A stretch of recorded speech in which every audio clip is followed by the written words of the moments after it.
Welcome to this online CODARTfocus meeting on collection catalogues, print versus pixel. Inspired by a symposium held last year at the National Gallery in London on the occasion of the publication of Susan Foister's The German Paintings Before 1800, we were approached by Marian Ainsworth. And having been unable to attend the meeting herself in London, she wondered whether it would be possible to continue the conversation about methods of cataloging collections. It has also been a topic that has been discussed during program committee meetings for as long as I know. So I'm very pleased now that we can address this theme together today. So here we are. And thank you all for joining us today. This meeting also creates a wonderful opportunity, I think, to put both the online catalog of the Met as well as the printed publication of the Gemäldegalerie in the spotlight. Cataloging collections is, of course, a core task of the curator, and thanks to the myriad of digital opportunities available today, anything seems possible. But is that always an advantage? I'm looking forward to exploring the pros and cons and possibilities today and to learning from the experiences of all of our speakers. So let's get started. I would like to briefly introduce you to our moderator for today, Alice Dullaert. Alice has been the curator of Dutch and Flemish Old Master painting at the RKD, Netherlands Institute for Art History in The Hague, since 2013. And in this role, she specializes in landscape and genre painting from the 17th and early 18th century. Her expertise spans a broad range of activities from contributing to collection and exhibition catalogues and conducting research into provenance and attribution, to database management and the production of digital publications on the RKD Studies platform. Currently, she is developing a database on provenance marks. In recent years, Alice has also collaborated on a cataloging project with the Museum of Fine Arts in Budapest. And the most significant new findings from this project will be included in the RKD Images database. You can read more about this collaboration in a CODART feature article from September last year, which Alice wrote together with Ildiko Emmer.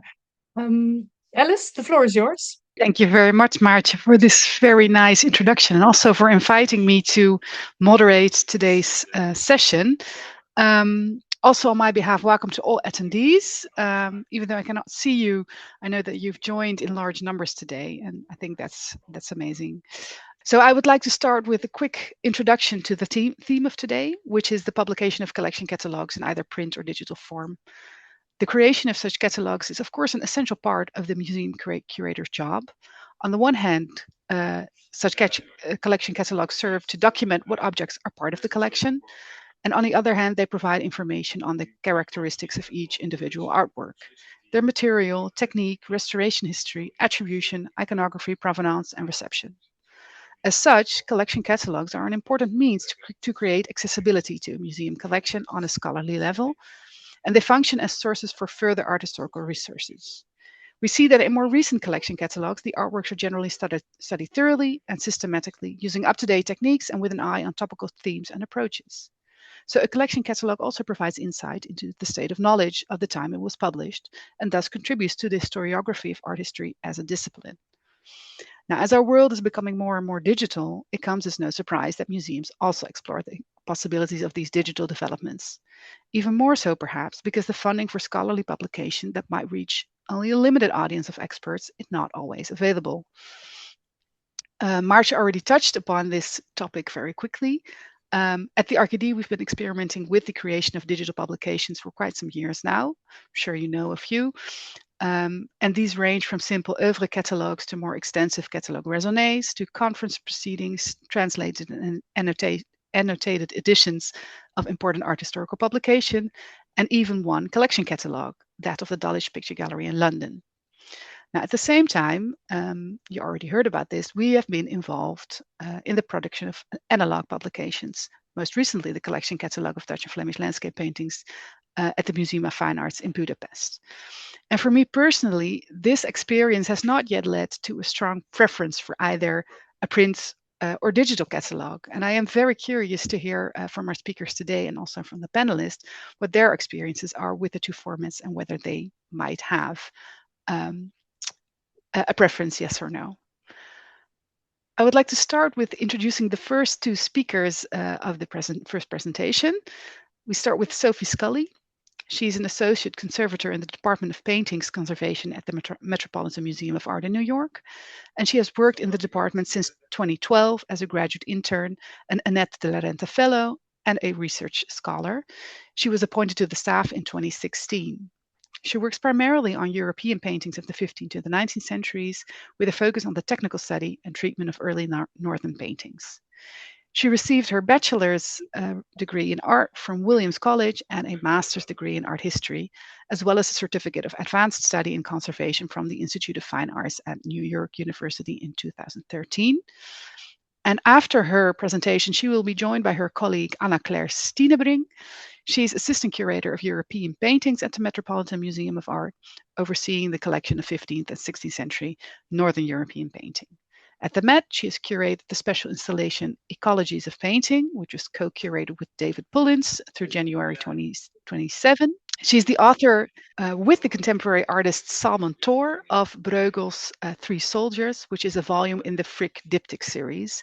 And she is at work on a forthcoming monograph on Catharina van Hemesse. As the Poulet Curatorial Fellow at the Frick Collection, she curated the exhibition Master Printmakers of Northern Europe, Dürer, Rembrandt, Van Dyck in 2023. And she has also held fellowships at the Met and the Rijksmuseum. So first, Sophie, take the floor, and then Anna-Claire, you can follow up on her when she is done. Good morning or good afternoon, everyone. This presentation is based on a paper that I presented last May at the annual meeting of the American Institute for Conservation as part of a panel discussing the publication of technical material online. As you will see, my technical submissions were one part of a highly collaborative project initiated by Marion Ainsworth, Curator Emerita at the Met, to publish online catalog entries and technical material on the early Netherlandish paintings. As such, our project is relevant to curators, conservators, collection catalogers, and conservation scientists alike. By sharing our experiences, we hope to begin a conversation about online cataloging, the benefits and the considerations, and various strategies. The advent of online publishing is an incredible boon to scholars. Up-to-date research, high-resolution photographs, technical images, and even associated videos and other material can be accessed free of charge and at any time. However, for any collection or institution seeking to share material, there are practical considerations and challenges. I will begin by showing one entry in depth, then explain how we arrived at this approach and outline some of the advantages and drawbacks. Anna-Claire will then share further ongoing considerations of the Met's online entries format, current and future cataloging endeavors, and a couple examples of how we are sharing this research with the public in the galleries. The new material that we published resides on what are known as object records. Every work of art in the Met's collection has an object record on the website, a dedicated page for that work. To show you how they might be accessed on the Met's website, I am here searching for Hera David. And then by selecting each thumbnail, that brings you to the object record. For example, the Virgin and Child with Four Angels. On the left, you see the key information on the work, and below that, the label text, what is written on the actual gallery wall, and the prime image is on the right. Below the prime image are tiles showing additional images and what is called a carousel. These include technical images and comparative images, which you can toggle between. Since 2017, all images of public domain artworks in the Met collection can be downloaded from the website at full resolution and opened in a zoomable image viewer. Scrolling down the page, the viewer can take a deeper dive, including the complete tombstone information under Overview, In the tabs on the left are headings for catalog entry, technical notes, references, and so forth. Selecting each tab allows you to read the long-form text. This is the catalog entry, and here are the technical notes. The texts are similar in their content to a traditional print catalog, including footnotes and, importantly, an author date at the bottom.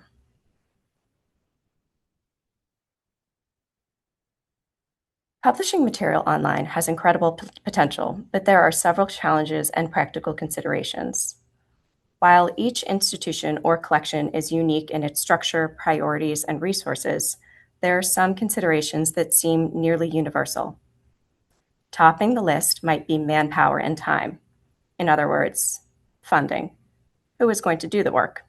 Is a new position created, or do curators and conservators carve time from other parts of their day to undertake new examinations if needed, imaging campaigns, research, writing, and so forth? What material are we putting online, and how?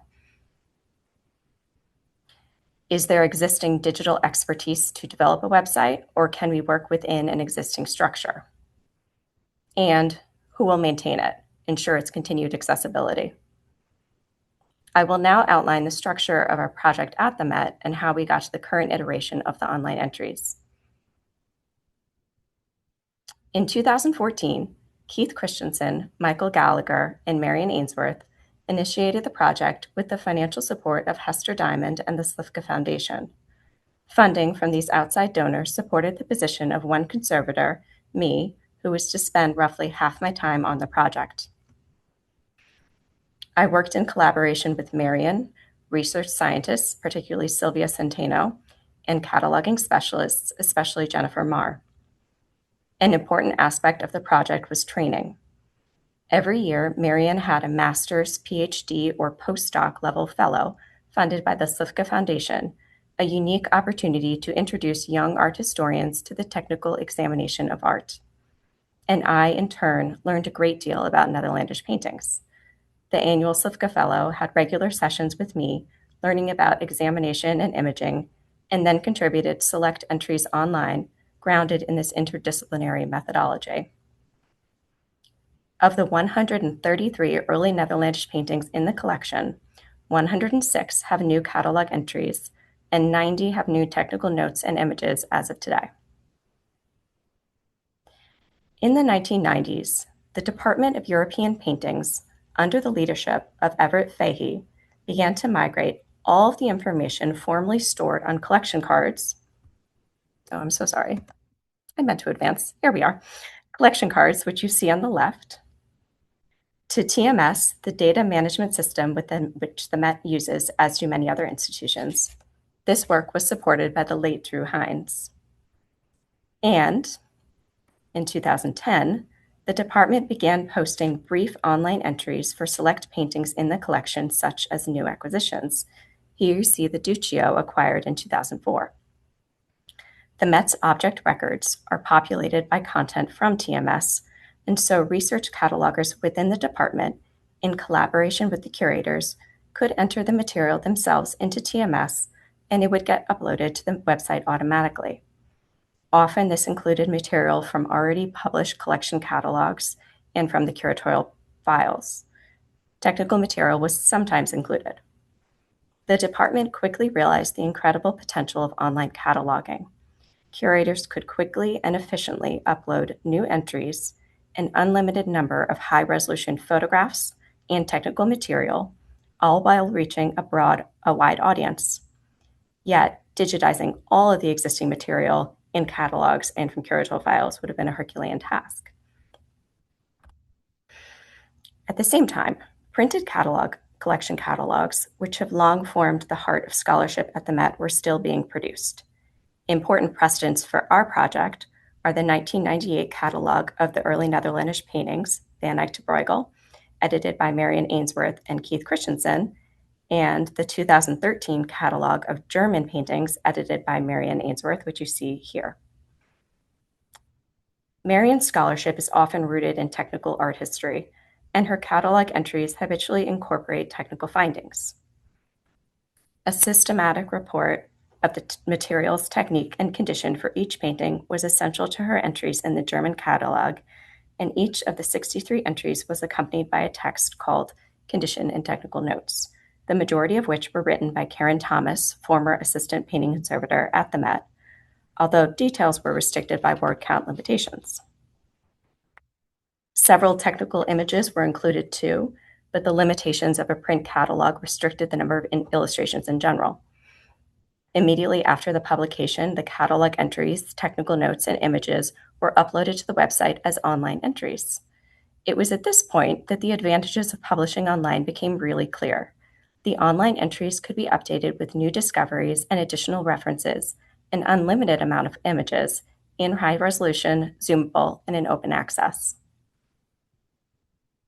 And so, when the project to write a new catalog of the Netherlandish paintings was proposed in 2014, it was decided that all research, including art historical and technical, would be published online exclusively. Here I'm showing the object record for The Harvesters by Peter Bruegel.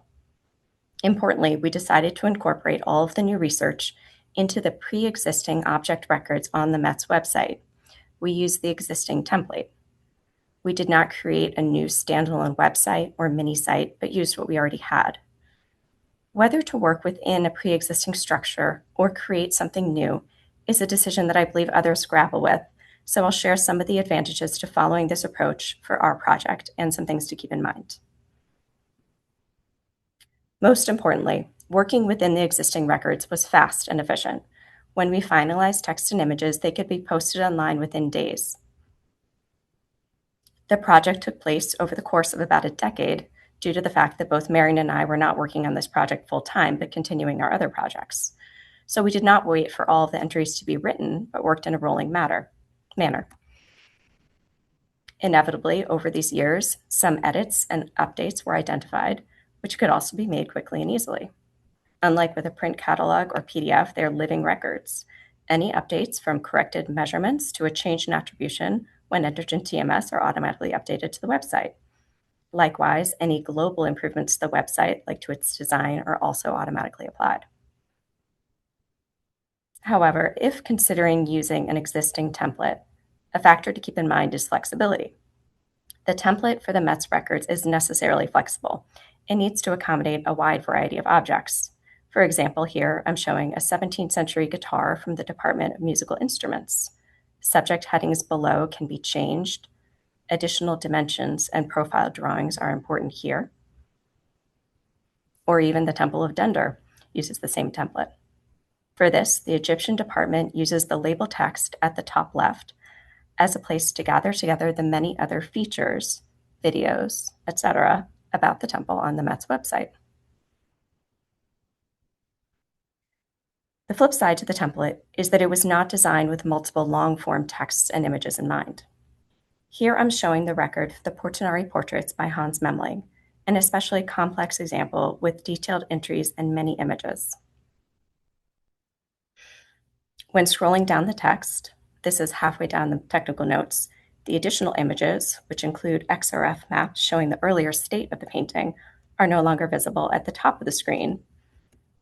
And referring to them requires the online viewer to continually scroll up and back down again. Or open multiple windows on the browser. For example, here's what this might look like. Simply allowing the text to scroll independently of the images at the top would help, as I'm showing you here by photoshopping the page. And better yet, images and footnotes to pop out when selected. I think that these are minor annoyances in the grand scheme, but we are in conversations with our digital department about some designs that might make long-form entries more reader-friendly.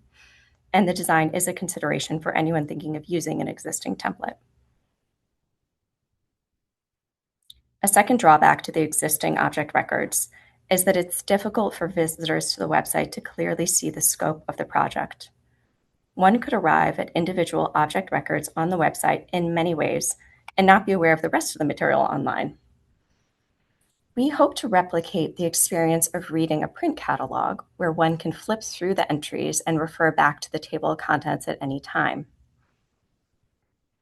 By working with our digital department, we made a first step towards this goal. All of the early Netherlandish paintings at the Met are now grouped on a dedicated collection page, a hub, that includes thumbnails arranged alphabetically, and when clicked on, will link to the object record. In time, we would like a link back to this landing page to exist on every entry. For now, the landing page only resides on the European Paintings Department page, but having a web page is an important first step, allowing us to share it out with colleagues and include hyperlinks elsewhere in time. A final consideration for those attempting to work within an existing website structure is that any tweaks or customizations can be challenging. The digital department staff members at the Met are incredibly talented and have been very enthusiastic partners on the project, but are working on many other projects simultaneously, and this is a different situation than working with a specifically contracted website developer. A final and important topic we'd like to raise for discussion is when and how material online is credited. As part of the Met's Open Access Initiative, all images and basic data are available for unrestricted use. However, it is still best practice to credit such images. The open access policy does not address long-form text, and I believe it's important that we encourage these texts be cited. One idea is to use a tool like the Rijksmuseum has. I'm showing a screenshot from their website of the entry on the Jan van Scorel Magdalene. A citation is automatically generated on the webpage. Citing web pages can be complex, and this would be a helpful tool for researchers. Secondly, it is a visual reminder that this material is scholarship that should be cited. And finally, being living documents, the importance of automatically including the date the site was accessed is helpful for distinguishing future changes. Technical material published on a website can incorporate the same level of scholarship as in a print catalog or an online journal. But even if producing briefer texts, condition notes, or images alone, there's still authorship that needs to be acknowledged. Recognizing that authorship could help gain support for such projects, financial and institutional, similar to that for traditional publications. Another important step is to increase the visibility of these online publications, like we're doing today. On this final slide are details from stunning high-resolution photography of Van Eyck's Ghent altarpiece on the left and the Crucifixion at the Met on the right. Viewing these paintings side by side in person is very unlikely now, due to travel restrictions on the artworks. For me, this beautifully illustrates the power of publishing technical material online. It can lessen barriers to accessing and sharing material while collapsing the distance between far-flung works of art, scholars, and curious art enthusiasts alike. This is a critical moment for these relatively new initiatives as each collection and institution charts its own path. Our hope is that sharing our experiences might help stimulate discussion and new ideas. And I will now turn it over to Anna Claire to share some thoughts on future directions. So I'll be providing brief further thoughts on ongoing challenges and opportunities, on how we've shared our catalog to date, as well as on current and future cataloging plans. But before continuing, I wanted to echo Sophie in emphasizing the collaborative aspects of this project. While the majority of the museum's Netherlandish paintings reside with the European Paintings Department, important pieces include the Merode altarpiece and important pieces in other departments include the Merode altarpiece and works by Memling, which are under the care of the Department of Medieval Art in the Cloisters and the Robert Lehman Collection, respectively. And our immense gratitude goes to our colleagues in these departments, as well as a number of other departments, as you see, for their enthusiastic support of this research. Okay, next slide. One remaining problem with the Met's collection search that the digital department is seeking to remedy is the fact that when you search an artist's name, such as Memling, qualifiers like follower of and workshop of do not appear with the thumbnail captions and are only revealed once you navigate to the individual catalog pages. And also note the confusing upwards of 7,000 results you see here. Next slide.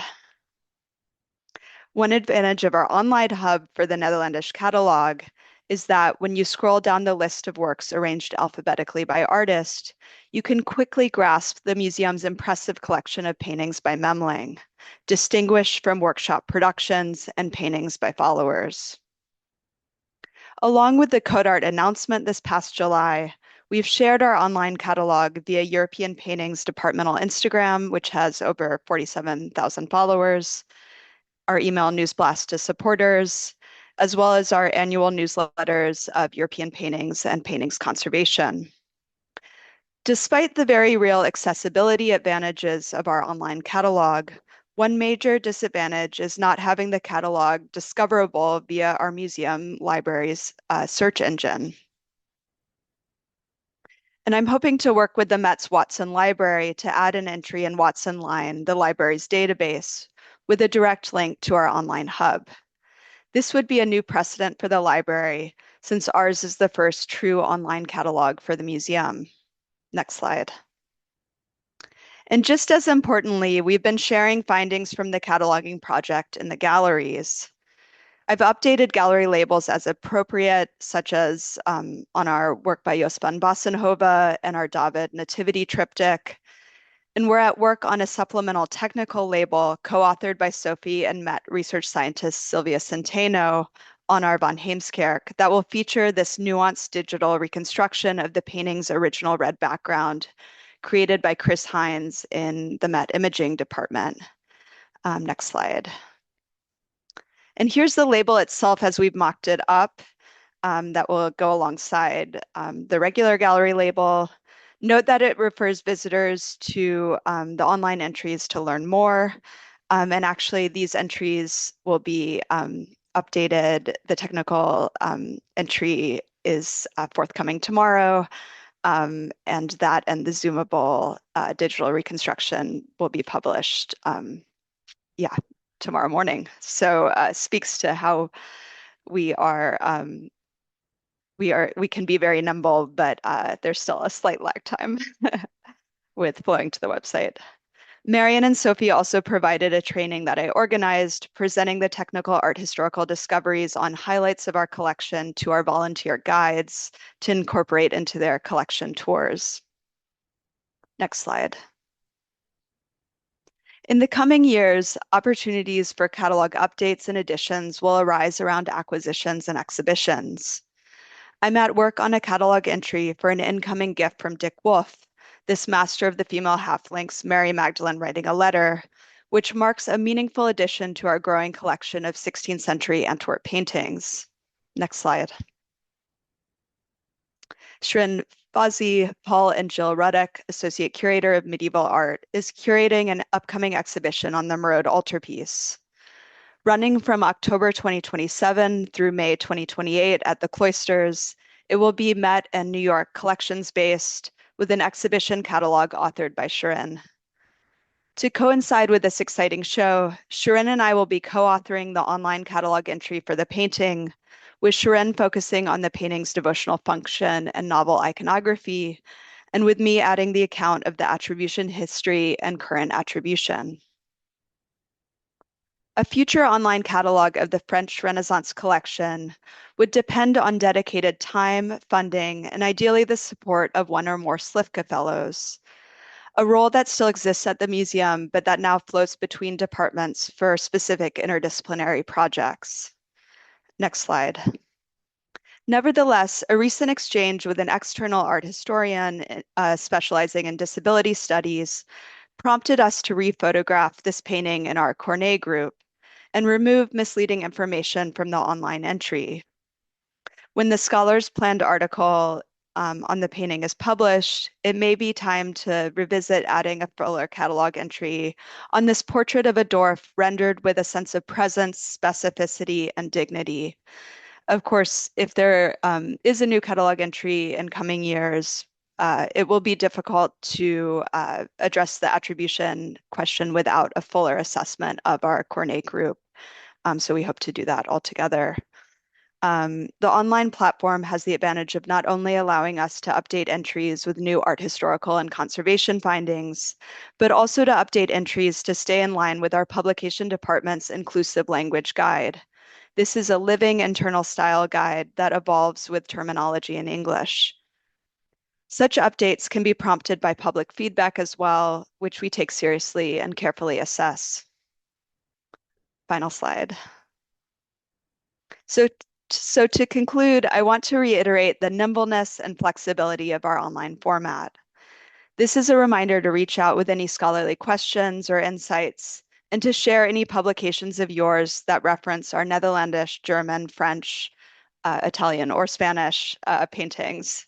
So thanks for helping continue to enrich our online cataloging. Thank you very much, Sophie and Anne-Claire. Really a wonderful beginning to this session. I would like to continue with introducing to you Stephan Kemperdick, who will take the stage now. Dr. Stephan Kemperdick studied fine arts at the Kunstakademie Düsseldorf in 1983 to 1987, and he studied art history at the Free University in Berlin. He gained his PhD in 1996 and subsequently worked as an assistant curator at the Staatliche Museen in Frankfurt, followed by a research position at the Gemäldegalerie in Berlin. He then transferred to the Kunstmuseum Basel to become curator of Old Masters, and since 2008 he's curator of early Netherlandish, German and French paintings at the Gemäldegalerie Staatliche Museen zu Berlin. He has been curator and co-curator of several exhibitions, such as the Early Portrait in Basel 2006, Hans Holbein the Younger, also in the same year in Basel, the Master of Flemal and Rogier van der Weijden, Frankfurt, Berlin 2008 to 2009, the Rote van Eyck in Rotterdam 2012-13, the History of the Ghent Altarpiece in Berlin 2014, Holbein in Berlin, also in Berlin, Hieronymus Bosch and his followers, again in Berlin, and last, the Jean Fouquet exhibition on the diptych of Melun, also in Berlin. So Stephan will talk about their newly published catalogue as well, which appeared in printed form. Stephan, go ahead. Yeah, thank you very much, Alice, and hello everybody, dear colleagues. This is a meeting in London. I just wanted to show our group. We were all of the print fraction, as we have all published printed catalogues. Susan Feuster here of the German paintings in London, José Juan of early Netherlandish painting, Esse Prado, Katrin and me on our Netherlandish and French paintings from 1400 to 1480 in Berlin. And this is a catalogue, and it has a size of 31 centimeters high to 24 centimeters wide. The weight is 3.1 kilogram, quite a lot, and it includes 608 pages, also a lot. And we do have 52 catalogue entries with a total of 69 individual panels. And as you probably all know, Berlin has a large collection and a very important collection of early Netherlandish painting, in the first place of 15th century Netherlandish painting. And as it was already remarked at the beginning, there has never been a scholarly catalogue in Berlin, in contrast to almost all important collections of early Netherlandish painting in the world. There was never one, and I mean, as a result, there were, for example, it was until recently completely unknown what the rear side, the back side of this very painting, which you see on the cover, The Virgin in the Church by Jan van Eyck, looked like. And even a couple of years ago, you can find it somewhere that the back side of this panel is marbled, which is not the case. So a catalogue was due, and we decided when we started the project, Katrin Dybala in the first place and me in 2015, when Katrin got a grant to work on it, we decided, as well as the then director of the Gemäldegalerie, to work on a print publication. This is a catalogue, German and English edition, and this is the first page of the table of contents, just to give you an idea. And the catalogue spans the time between around 1400 And this quatrefold triptych that you see on the left is the earliest work in our catalogue. And the youngest, the latest work is this Virgin by Hans Memling that was probably made in the late 1480s. And the catalogue includes some major works of early Netherlandish, but also of early French painting, like Jean Fouquet's Etienne Chevalier with Saint Stephen, or here as a really important Netherlandish work, the portrait of a young lady by Rogier van der Weyden. And this is the way it is presented in the book, and it's not so completely different from what Sophie Scully, for example, showed us on the Metropolitan online catalog. We have quite a lot of images, comparative images, detail images, and here, for example, on the left page on the right side, a reconstruction of the original background of this Rogier van der Weyden work, as it happens, a parallel case to the Van Heemskerk that Anne-Claire just showed. And we have, of course, also technical images, but these surely show the limitations of a printed catalogue. And you see this is a snapshot from our printed catalogue. You see the lines of the text, and then you can see, of course, you see the little dots of the print, but you cannot really come closer to the infrared image. So there is a clear limitation, especially if you hold it in hand. Otherwise, we have also worked with Photoshop and other digital apps and tools.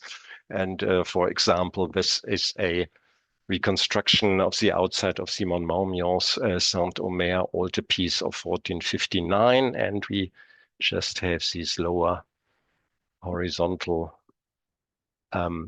portions of the work without the upper portions and without the frame, of course. And I made this reconstruction with the help of Photoshop, and also a tentative reconstruction of the former interior of the altarpiece. The central section is, of course, completely lost. And this can be easily done with Photoshop, and this can be very well printed, and I think that works very well. Now, before I forgot, it was, of course, not just the work of Katrin and myself who contributed to our catalogue, but there were two other colleagues in the Department of Art History, that is Christine Seidel, who contributed 2 entries, and Erik Eising, who contributed 1 entry. That means 50 of the entries were left for Katrin, and she made 30 or so, more than 30, and 20 for me. And we also worked together with a total of 6 conservators here at our museum, and some were just hired to investigate the paintings, and some of them you certainly know: Sandra Stelzig, Beatrix Graf, Maria Zielke, Babette Hartwig, Maria Reimelt, Anja Wolf. These were the conservators who contributed. And if we now look at an entry, so what I show here is, of course, a PDF of the catalogue.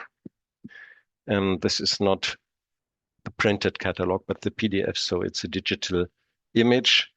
It looks quite well, but for documentary reasons and to make clear that it's really, our catalogue has a material existence, I'm going to show you some snapshots of the real catalogue lying on the table. As I said, it's 31 centimeter high, such a page. And sorry that it is really just a snapshot I made yesterday in the half shade. So, but never mind. I think it's all right. Just to give you an impression how it looks. And of course, the entries were divided by several sections. Of course, a head, and then we have this first paragraph on technical notes that is subdivided into painting technique, condition and object history, and inscriptions and labels. And then follows something on the provenance, in this case not very long. In others, it can be more extensive. Then follows a description, and the description is followed, of course, by the major part, the discussion. And the discussion, of course, changes from entry to entry.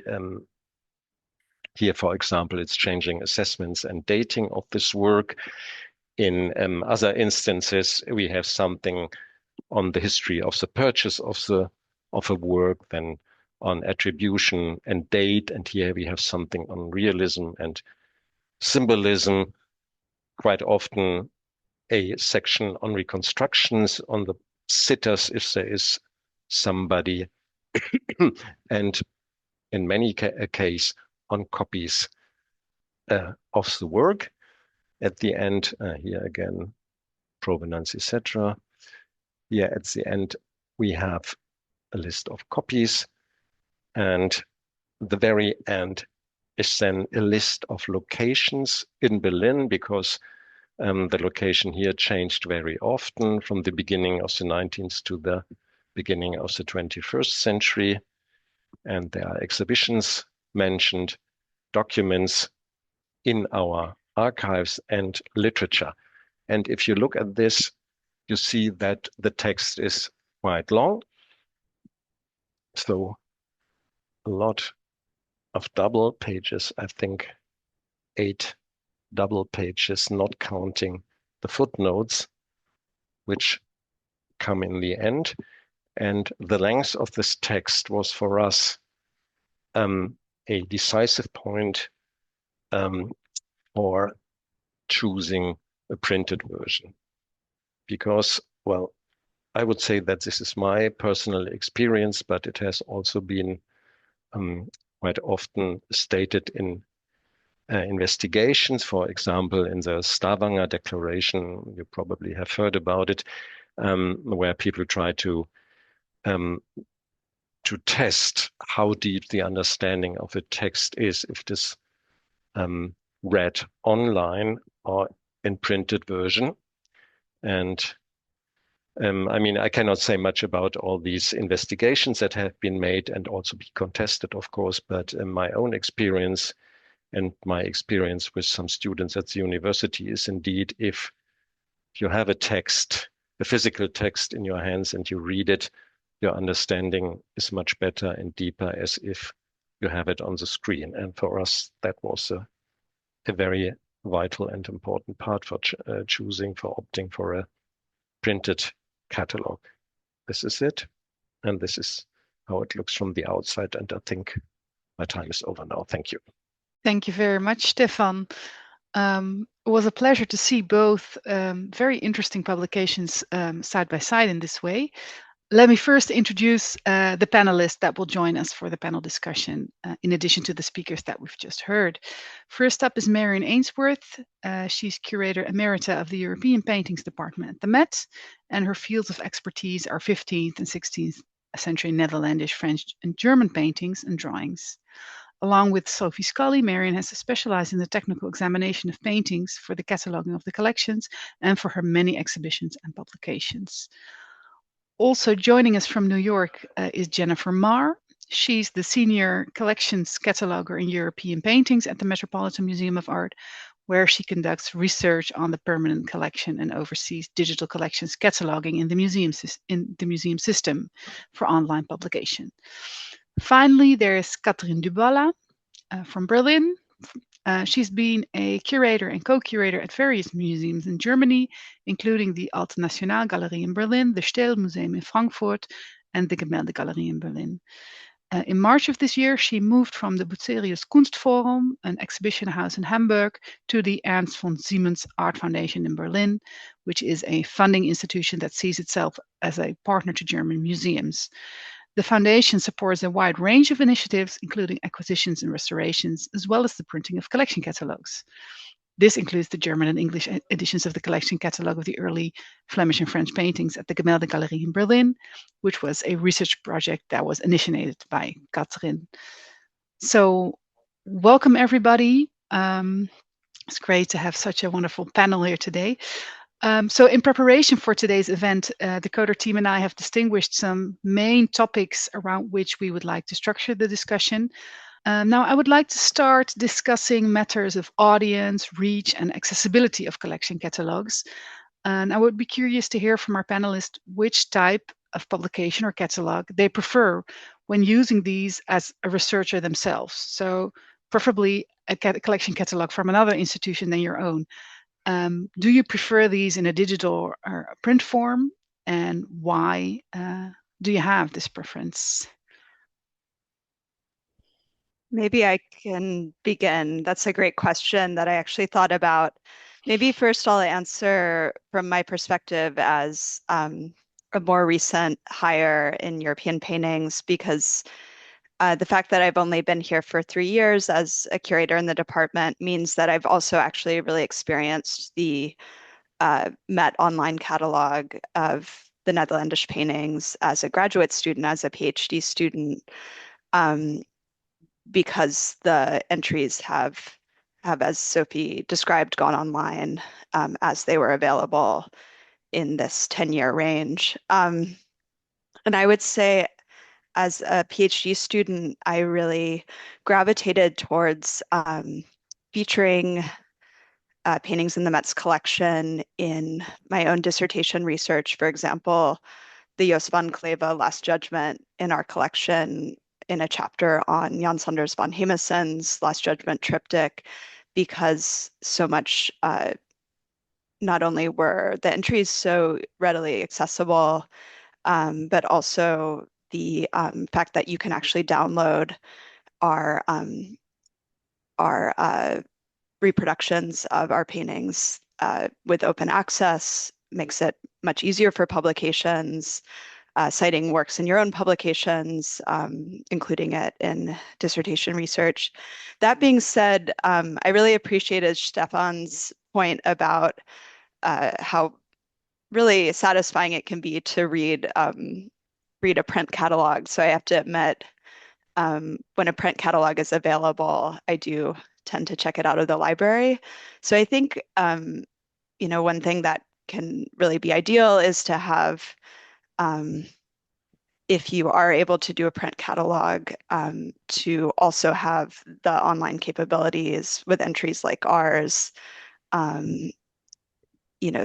The fact that our Marian's German catalog includes those online entries integrated into our website, as well as the print catalog, can be a nice combination when possible. Thank you. Marian, go ahead. Yes, I love books, printed books. Don't we I all? would be the first to say so, don't we all? And I guess my question to Stephan is whether you plan to put your excellent Netherlandish catalog online, so that in future times the scholarship can be updated and the references can be updated as well.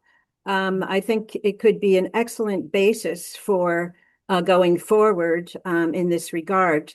The other thing that I would mention that I think is so very important is that in our experience, both in European paintings and in paintings conservation, we often get questions, emails from people saying, I looked at your printed catalog and I saw this certain detail of the underdrawing in the painting, but I'm actually interested in another part of the painting which you didn't show. And that is one reason, very important reason, I think, that online catalogs, particularly the Met's, where you can zoom in very far on both the color images and also the underdrawings and the X-radiography and some other technical information, that this then broadens the discussion about the painting even beyond what the curator and the conservator have discussed in the entry.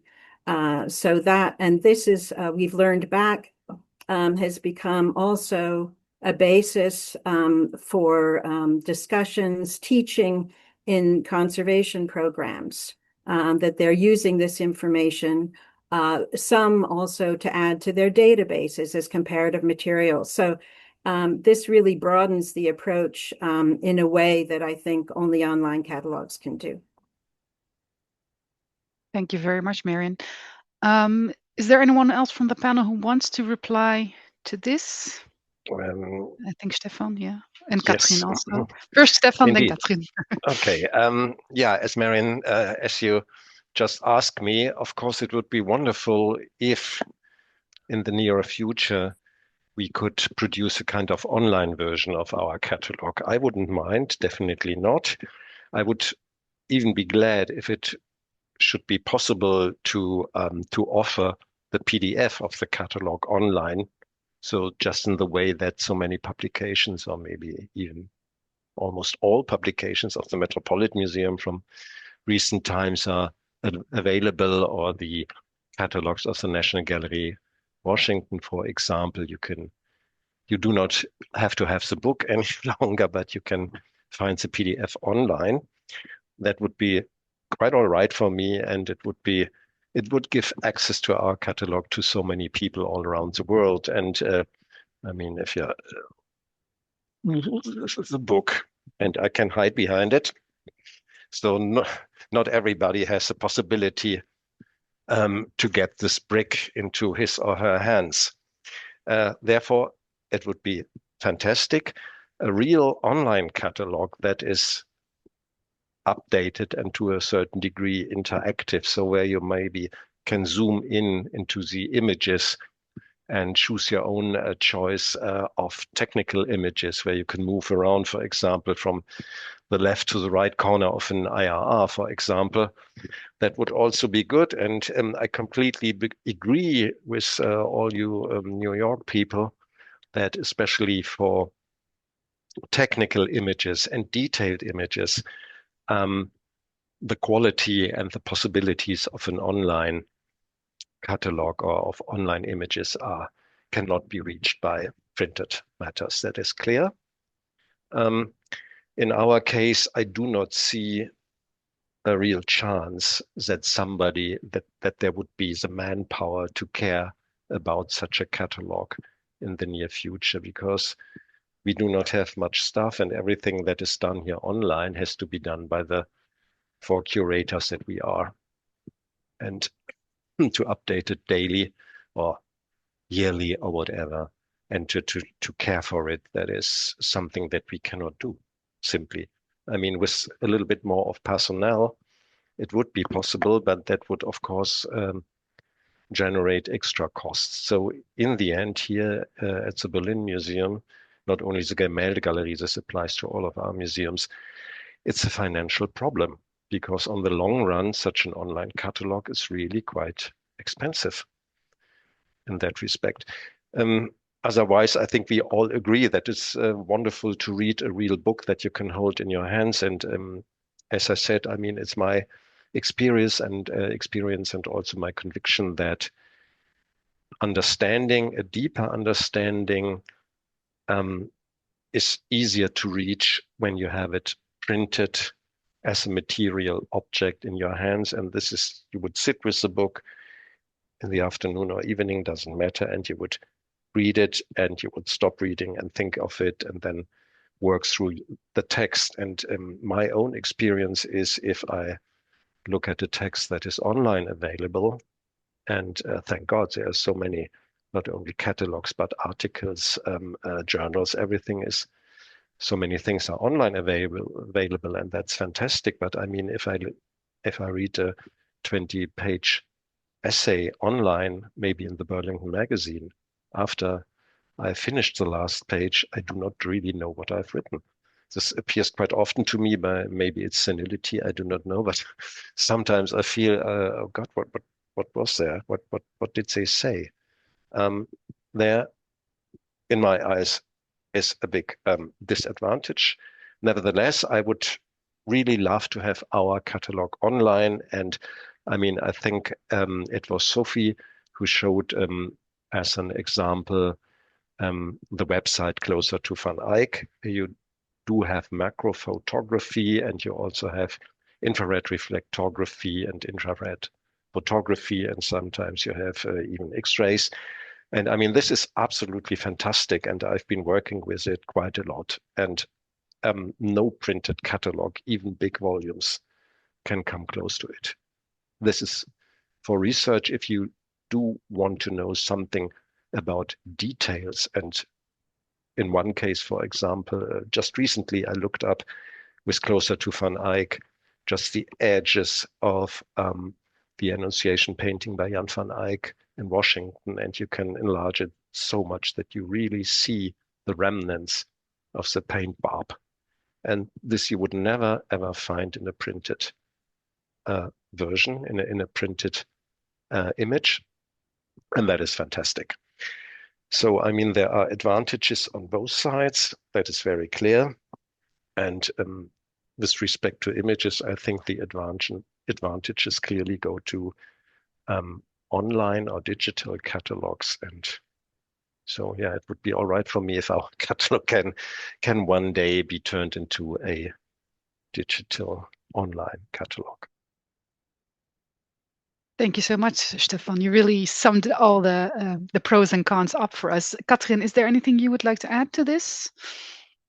Only a little thing. When we were starting working on the catalog project, there hasn't been no question or doubt about it that we will do a print version of the catalog, because we hadn't at that time any existing structure in the museum where we could jump on and using it. So only about 2 or 3 years later, the former directors came up to us with the idea to do it online.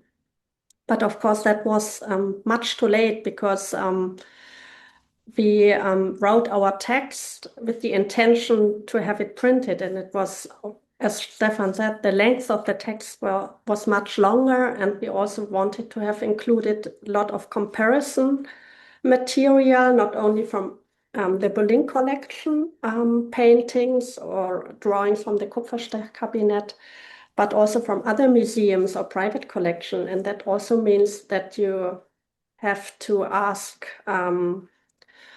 also for the public, for the digital publication, that you may use these images. And so that idea came much too late. And as Marianne said, I also love books. And if you really start working on a collection, as for example, the early Netherlandish collection, for the first time in depth, I always would prefer to do it with the print version. And I also could read in the chat that this print version, as Stephan already said, is the base, it could be the base for a later digital version of the collection catalog. Yeah, ending up in some sort of hybrid combination. Thank you. I wonder if Jennifer Marr could respond about the question of permission for images and that sort of thing, because we've actually found that not to be such a problem, although limiting to a certain extent in that you can't zoom in on them. And length of entries is not a problem either. But Jen, perhaps you could address that issue. Yes, certainly. We have found that that in most cases, institutions are happy for us to use their images as comparatives in our entries.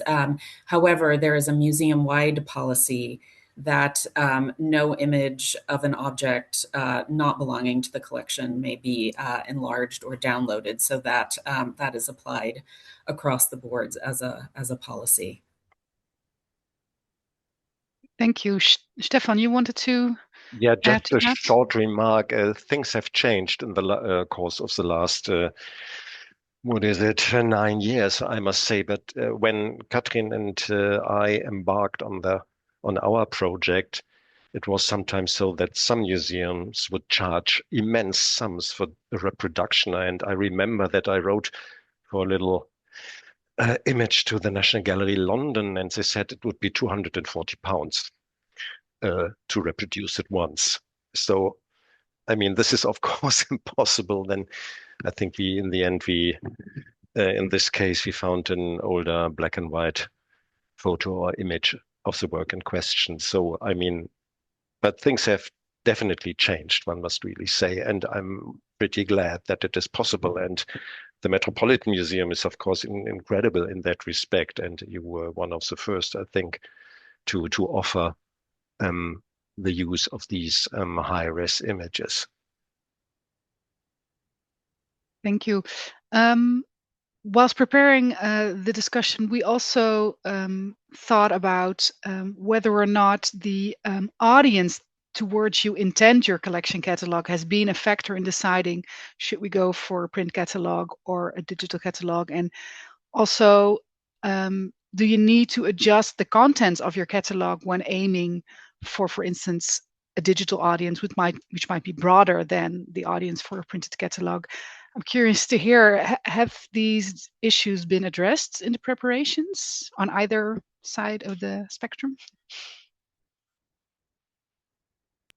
Well, I might address that in that when we started with this catalog, it was very much pushed and championed by Keith Christensen, who was head of the department at that point, who very much wanted all of the areas in European paintings to be represented in online cataloging. Initially, the thought was to try very much to make them accessible to a broad audience, but not to skimp on the scholarship. I rather hope that we've made them readable, highly readable, but also have included all of the details that we feel are important for the interpretation of the work.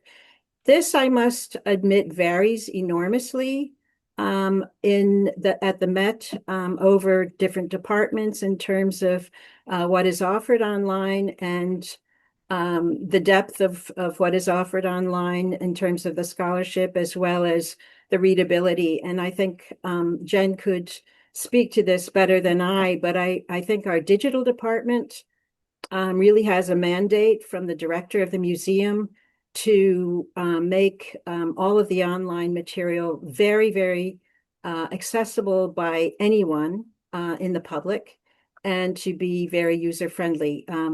I think that in terms of collection catalogs, there probably will continue to be a variation in online cataloging at the Met, depending on what the department is, what kind of information they have.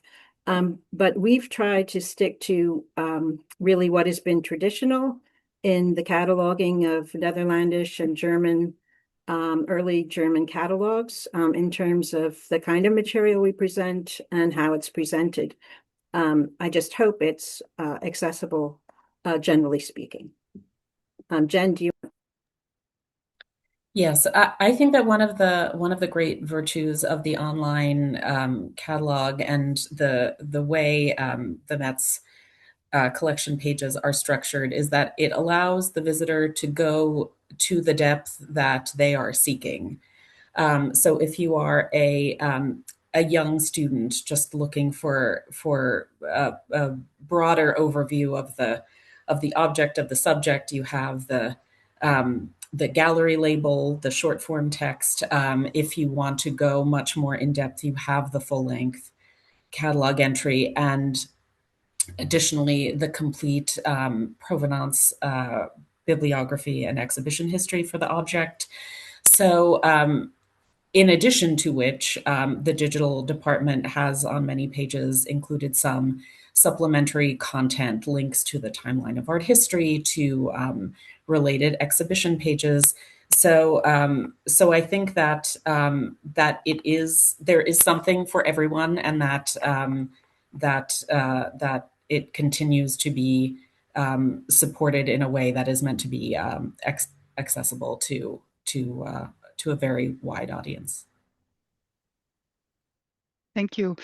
I would like to move on to a topic that somehow touches upon what we've just been talking about, but more focusing on the role of the curator in the whole creation process of a collection catalog.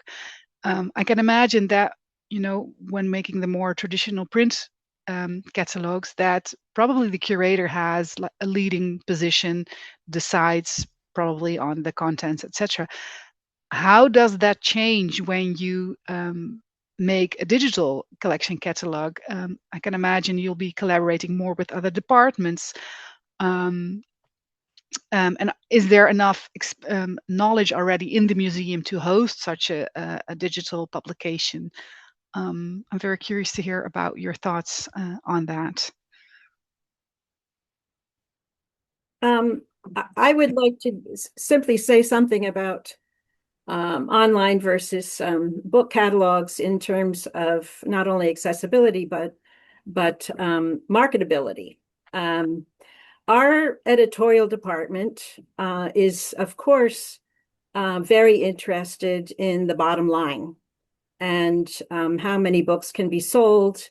And therefore, I found over my career at the Met that increasingly there started to emerge restrictions on the length of the book, the length of the entries, where the footnotes could be found, whether or not you could do full references or had to do reduced references, how many illustrations you could have. So for me, online publication was way more flexible because of this. And I think that this is something that our editorial department struggles with in order to, of course, maintain the possibility of publishing books at the museum in the way that they would like to. Great. Anna-Claire, you raised your hand. Yeah, I think that's an important point. And I just want to stress that the collaborative nature of our Netherlandish catalog, I think that would have been the case regardless of what medium we chose. Certainly you see that with Marianne's German catalog.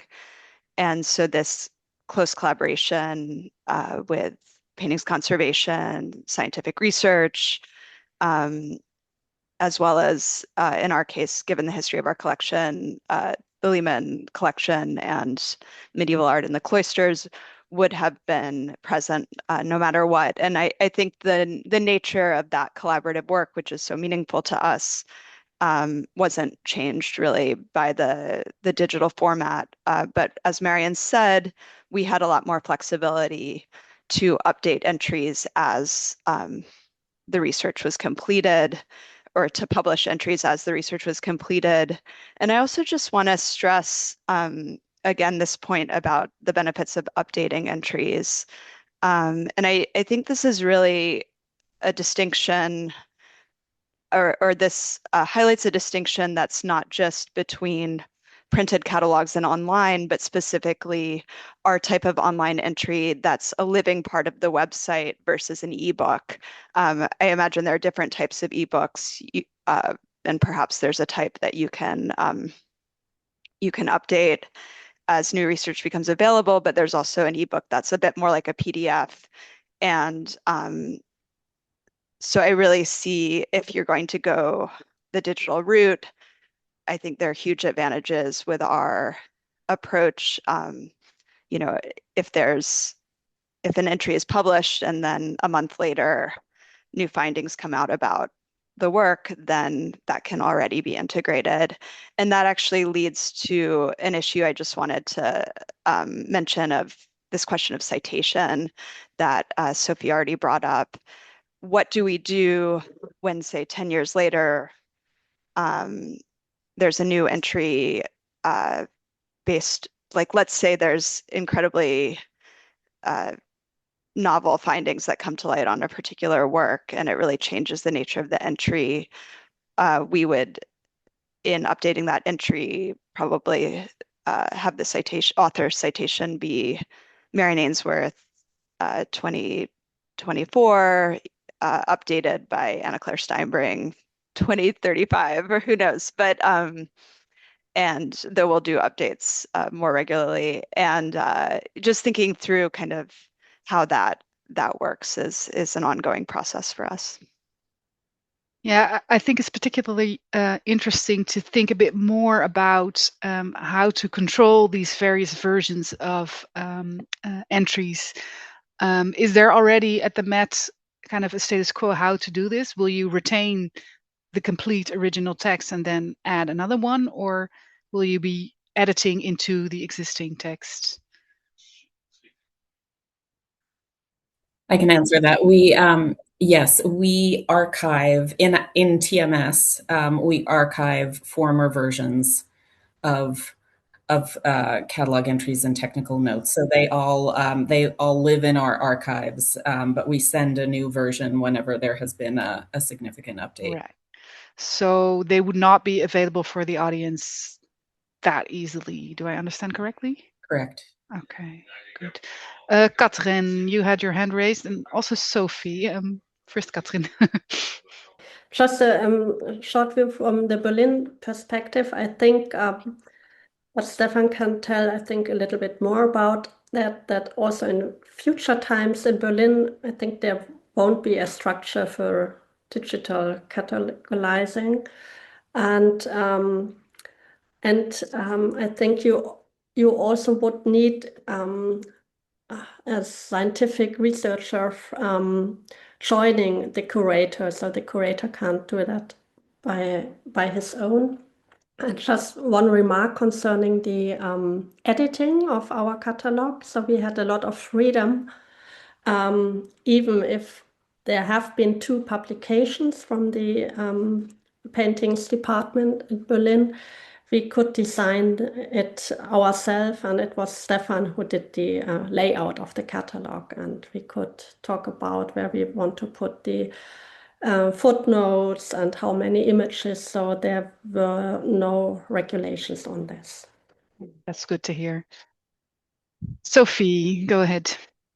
Sorry to go back. That is a wonderful advantage. I agree, Katrine. But I just wanted to follow up what Jen put very clearly about the archiving of past versions, because of course what the public sees is the newest. But whenever we do update in our plan in the future, is to make very clear, say for example, a treatment revealed something, to acknowledge what was changed. So it's very clear to the reader that due to 2030 treatment of the painting, overpaint was removed and such was revealed. So to try to anticipate issues of versions and changes, and for the most recent living record that we have. Does that make sense? Yes, and as far as the catalog entry is concerned, if new publications, new scholarship leads to a reconsideration or update, we would, in our most recent version of the catalog entry, refer to the references section, to the new publication, the new scholarship, and acknowledge that that new findings have led to updated cataloging information. Stephan, go ahead. Yeah, thank you. Just a remark on different versions of a text or earlier opinions expressed in a text. I mean, it's of course fine if you always have the newest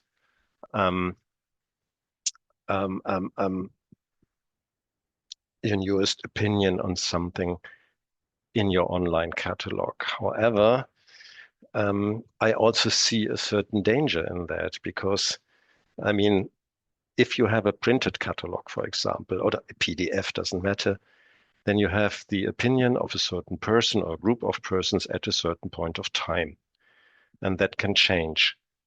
But if you look at it, at earlier catalogs, for example, you sometimes find interesting things there that have later been eliminated. And I mean, I made the experience several times that in some catalogs, decades old, there was a, in my eyes, good idea or even the right insight, which has later been changed to the worse.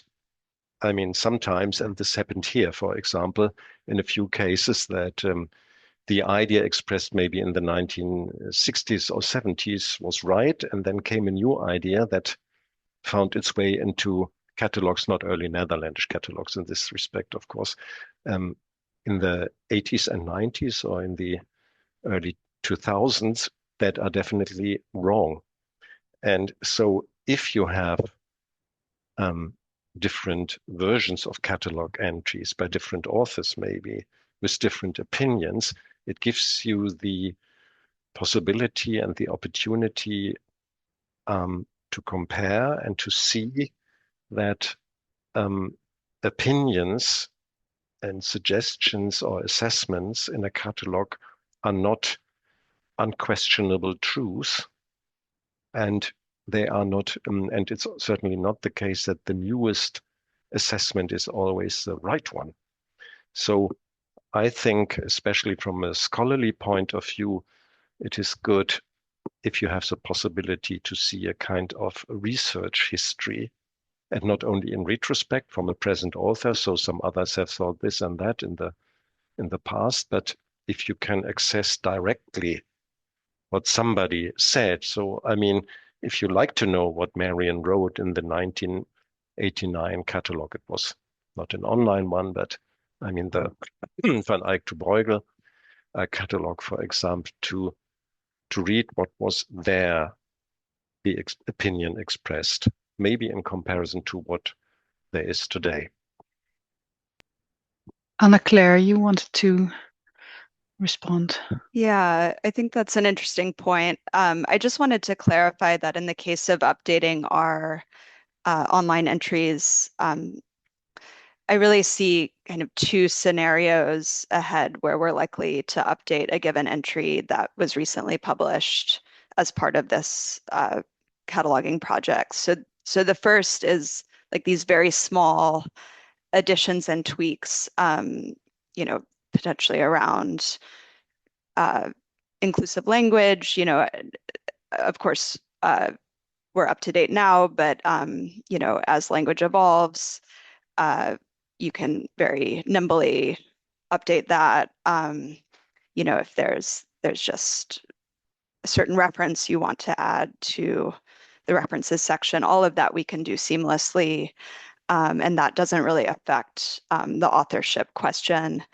And then the second scenario is really if there is a truly new and groundbreaking finding on a work that changes our interpretation significantly, and would warrant the updated entry. So I just want to emphasize that it's not kind of willy-nilly going in and adding my own views to the existing entry, but really when there's a moment to either reassess a work or just to fine-tune and keep things, in a way, keep things up to date.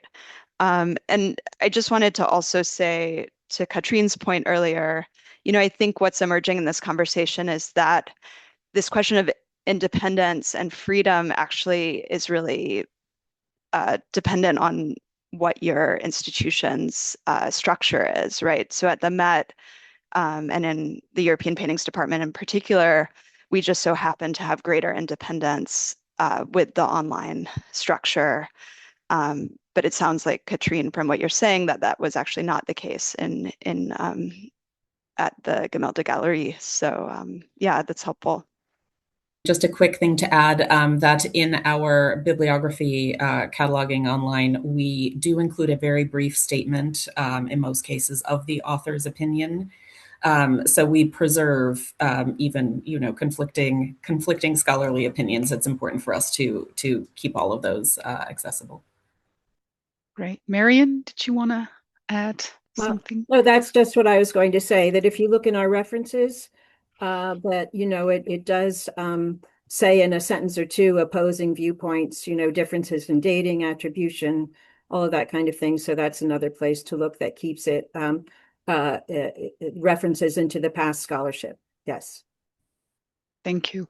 I would like to move on to a question that was discussed in the chat already a bit. She says, I'm always wondering which is more costly, print or digital. And then there also was a reaction already from Natalia Markova, and she said, a few years ago, we invested the cost of a digital version, and it turned out that it was not much different from a printed version, depending on whether the museum did have did it in-house or needed to work with external companies. And I'm curious to hear from the panel, has this cost issue, has this been topic of discussion, or how was this dealt with in your institution? Jen, do you want to speak to that? I think probably best. Yes. This is a bit of a tricky question to answer because the way we have produced this online catalog is not as a discrete project. It is folded into our ongoing cataloging work. So I am the head of a team of 3 catalogers who, among the 3 of us, do this kind of work across the whole collection, a European Paintings permanent collection. So it represents the work of the catalogers, the conservators and curators writing the text, and our digital department. So there is not a real an identifiable price tag on this kind of a project. And I can't really speak to the print aspect if someone else.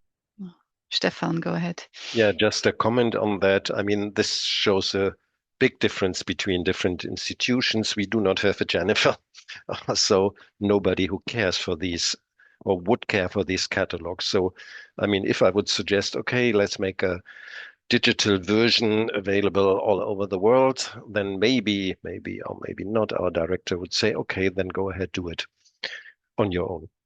Thank you.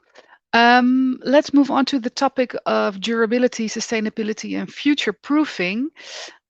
Because often on the one hand, we assume that producing a digital publication would be more sustainable. Of course, if we look at the fact that there is no need to use paper or transport, but we also need to think about digital sustainability. And someone in the chat already stated, have you considered that an online catalog might be discontinued at some point? So for instance, for the larger institutions, probably this digital component would be part of the day-to-day work, but for smaller institutions, this might of course be a risk. So what happens to online catalogs during a website renewal? Also, what policies are there about the lifespan of a collection catalog, either printed or digital?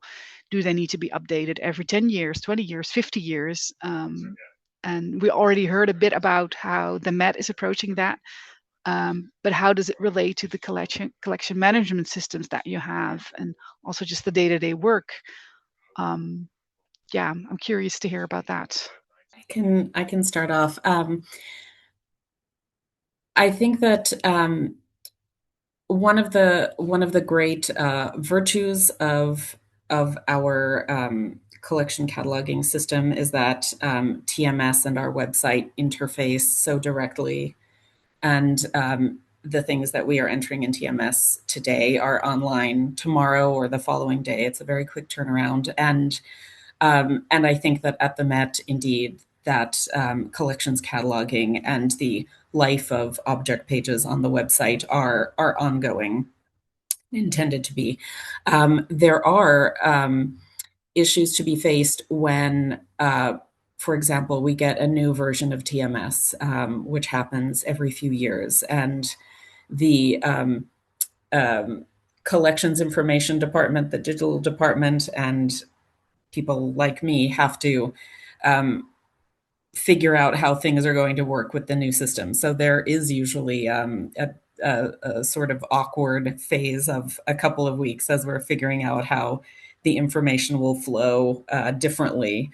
But for the most part, that happens in a reasonable amount of time. But it does involve the dedication of resources of 3 or 4 different departments to make that happen.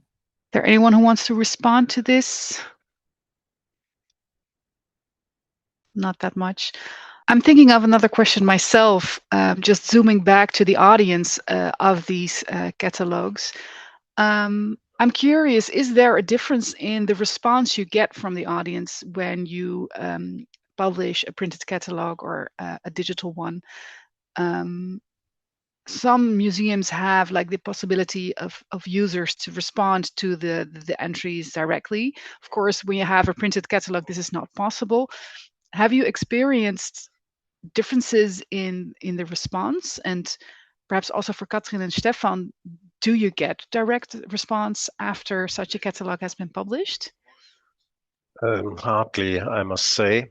I mean, you hear from colleagues from here and there, oh, congratulations, fantastic, it's a great catalog. And a few people here in Berlin had said, oh, such a wonderful catalog, and I'm an amateur, but I bought it. And that's all. And a more fundamental, let's say, critique I haven't got yet.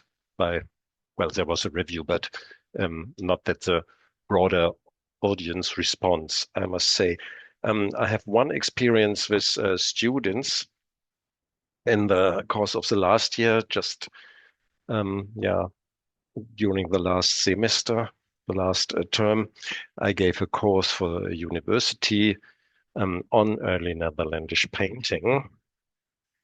And this was a somewhat disappointing experience in some respects, because at that moment our catalog had been published for about 1.5 years or more than 1 year.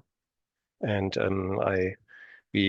some courses were dealing with works that are here in Berlin, and all those students in the course, they had to say something about the works, to give a short introduction, etc. And what turned out, none of them knew or has realized that there is this catalog, despite the fact that at the university where they came from, the thing is available and in the library. I've checked that, but nobody had realized. However, I think maybe with a digital catalog, it would have been almost the same, because they were almost completely relying on Wikipedia. And it's sometimes a little bit frustrating to hear that when two young people telling you in front of the Virgin in the Church by Van Eyck that it's a work from the 1420s, and that it shows the interior of the Cathedral of Liège. And that is an idea that it's about 70 years old, and nobody believes it anymore since 70 years, but it happens to be in a German Wikipedia version. And so there is little to be expected from the broader audience, I think. How is that for the people in New York? Do you get more direct responses now that the information is online? I think Jen can speak to this, but just to say a few words myself, if I'm not wrong, I think that our digital department also is very aware of competing with online information from other sources. And, much of the time, our paintings, our museum for sure, but our paintings are Google searches. And that brings up then the online catalog. Is that right, Jen? And other ways of accessing it? That's correct. And the digital department is also regularly conducting user tests to get feedback on how people are navigating and finding what they're looking for on the collection pages. I also wanted to add that we, for I think the last 3 or 4 years, have had at the bottom of our object pages a link to send an email to provide feedback or any kind of comment or question on the object, and we get a lot of feedback that ranges from "this is my favorite painting" to "I think I might have another piece of provenance information for you," and then they'll submit some remarkable documentary evidence or let us know that they're writing an article about the painting. So the response has been significant. Great, thank you. One last thing from Anna Claire, and then we need to slowly finish up. Go ahead. This is just a small point, but concerning the open access digital photography that's available on the Met's website, I think that really profound advantage of that is it encourages scholars to publish our works more readily. But then the flip side is that we don't really have a way of keeping track of, besides our own research, and keeping track of what these publications are, since they're not kind of submitting image requests to the museum. So again, whenever you use one of our works in your publications, please let Jen and I know, and we will add it to the references right away. That is very important advice. Thank you.